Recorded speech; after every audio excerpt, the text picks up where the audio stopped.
we're back with breaking updates now coming in on the Middle Eastern conflict and what could happen next, the impact that it will have on India. How will India be affected? Top government sources have told Times Now that India is in a comfortable position.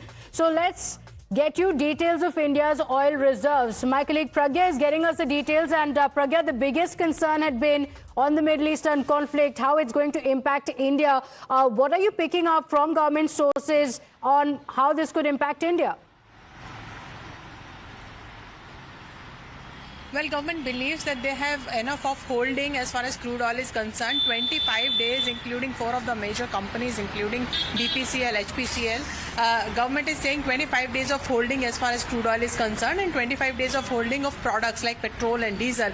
They are saying they are comfortably, including this totals to amount 50 days of holding is what government says. And they are also saying that it is keeping in mind that this particular war, in fact, conflict keeps on going till 10-15 days. So, it's a day-to-day, minute-to-minute monitoring that the government of India is doing right now. And they're also saying that, through Strait of Hormuz, only 40% of their energy, comes and 60% comes from other reserves. And they're also diversifying. They've already started diversifying their, export of petroleum and energy products. And in fact, they are saying that, we export as well to other countries. But if there is also, consideration, then another route, can also be taken by those vessels that are transporting the energy and requirement of the country. So in a way, they are saying they are positively very sure that there is no no burden that is going to be passed on the consumer, but they are saying